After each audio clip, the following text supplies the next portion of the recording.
श्री राधे राधे। श्री कृष्ण लीला का चिंतन गतांक से आगे। इसका एक नाम संकर्षण होगा।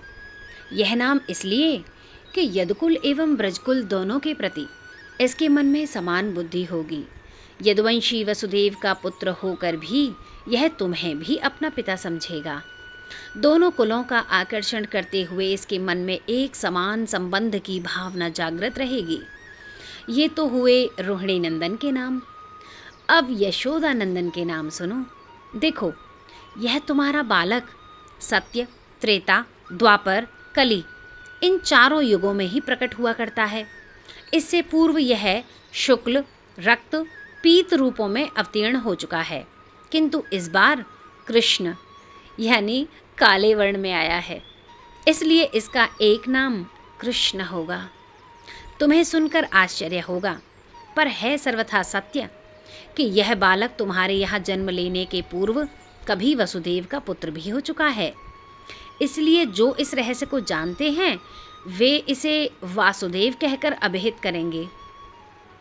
व्रजेंद्र, वास्तव में तो तुम्हारे इस पुत्र के गुणानुरूप, कर्मानुरूप असंख्य नाम, असंख्य रूप हैं। उन्हें मैं जानता हूँ, अन्य जन नहीं जानते, जान सकते ही नहीं। उन अनंत नामों में से मैंने तुम्हारे पुत्र के ये 2 नाम बताए। आचार्य यह कहते कहते पुनः गदगद हो गए। उनकी आंखें निमिलित हो गईं। वे कुछ क्षण के लिए समाधिस्थ से हो गए। इधर व्रजेश व्रजरानी रोहिणी जी का प्रत्येक रोम आनंदातिरेक से पुलकित हो रहा है। नेत्र छल छल कर रहे हैं। कुछ देर बाद आचार्य ने नेत्र खोलकर व्रजेंद्र की ओर देखा। देखते ही व्रजेंद्र की एक अन्य इच्छा का प्रतिचित्र सर्वथा तपोधन के अंतःकरण में अंकित हो गया। वे शांत, गंभीर पर अतिशय प्रफुल्ल मुद्रा में बोल उठे। पुत्र का जातक फल सुनना चाहते हो व्रजेंद्र? अच्छा सुनो। संवत सरस विभावन, भादों 8 तिथि बुधवार, कृष्ण पक्ष रोहिणी अर्धनिशि हर्षण जोग उदार।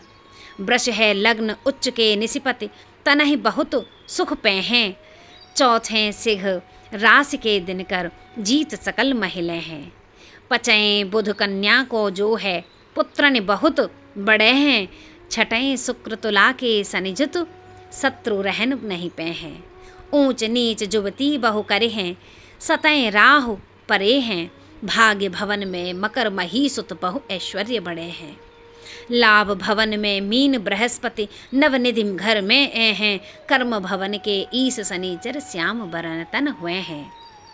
इस बार श्याम नाम का उच्चारण होते ही आचार्य में आवेश सा हो जाता है। वे उच्च कंठ से कहने लगते हैं, व्रजेश्वर और भी अद्भुत फल सुनो। तुम्हारा यह पुत्र गोपों को, समस्त गोकुलवासियों को परमानंद सिंधु में निमग्न कर देगा। यह कृष्ण तुम सब लोगों को ऐहिक, आमुष्मिक यानी लोक परलोक संबंधी मंगल, परम मंगल संपादन करेगा।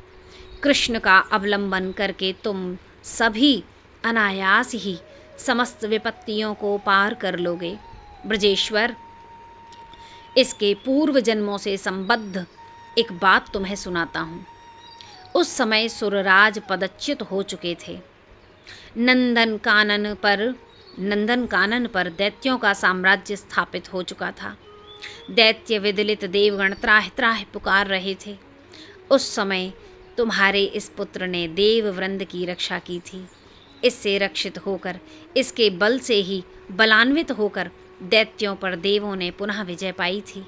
ब्रजराज, इस पुत्र में यह भी एक स्वभाव सिद्ध गुण है कि जो मनुष्य इसे प्यार करते हैं उस पर किसी प्रकार के भी शत्रु की विजय नहीं हो सकती। जिस प्रकार भगवत चरणार विंदाश्रित प्राणी का असुर पराभव कर सकते हैं, ठीक उसी प्रकार इसमें प्रीति करने वाले का शत्रु पराभव नहीं कर सकते। नंदराय, अधिक क्या कहूँ।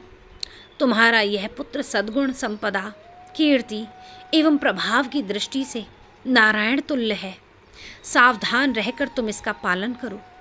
ऋषिवर गर्ग इतना कहकर चुप, शांत हो जाते हैं।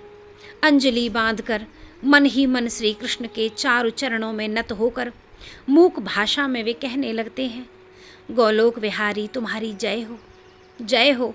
ब्रजेंद्र के अनंत वात्सल्य परिभावित मसृण चित्त में तुम्हारे ऐश्वर्य कीर्तन का सैकत कण न बिखरते हुए, साथ ही पूर्ण सत्य की रक्षा करते हुए मेरे द्वारा तुम्हारे नामकरण संस्कार की सेवा संपन्न हो सकी।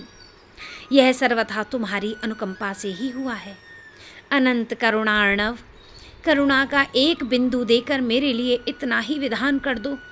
अनंत काल तक जहाँ कहीं भी तुम यदुकुल में अवतीर्ण हो, वहाँ ही मैं यदुकुलाचार्य बनकर तुम्हारे नामकरण संस्कार की सेवा करता रहूं। इस प्रकार नामकरण संस्कार समाप्त हुआ। आचार्य अतिशय लोलुप दृष्टि से बारंबार राम श्याम की ओर निहारते हुए विदा लेने लगे। ब्रजेंद्र भी अपने अश्रु जल बिंदुओं से एक माला बनाकर उसे आचार्य के चरणों में भेंट देकर विदाई देने लगे।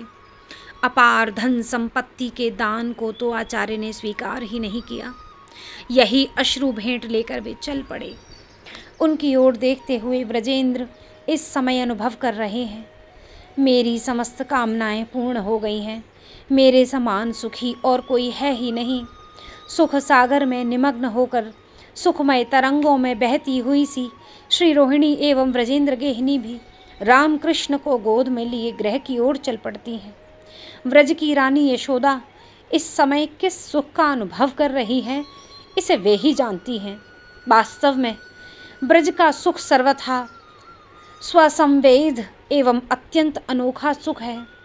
शिशु श्री कृष्ण का अन्नप्राशन महोत्सव कुबेर के द्वारा गोकुल में स्वर्ण वृष्टि, शिशु श्री कृष्ण का अन्नप्राशन महोत्सव और कुबेर के द्वारा गोकुल में स्वर्ण वृष्टि यानी सोने की बरसात। शिशिर का ब्राह्म मुहूर्त है। 2 घड़ी पश्चात माघ शुक्ला चतुर्दशी का प्रभात होगा। इसी के साथ ब्रजेंद्र नंदन के अन्नप्राशन का उत्सव समारोह भी आरंभ होगा।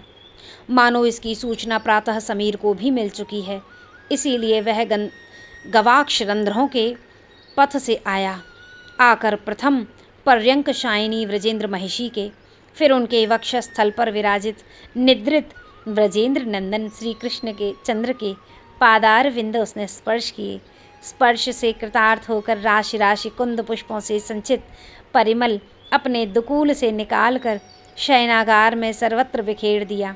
उत्सव के उपलक्ष्य में अपनी क्षुद्र भेंट चढ़ा दी और फिर अतिशय शीघ्रता से आनंदातिरेक वश चंचल होकर झुरझुर शब्द करता हुआ अन्य ब्रजवासियों को जगाने चला गया। जय जय श्री राधे श्याम।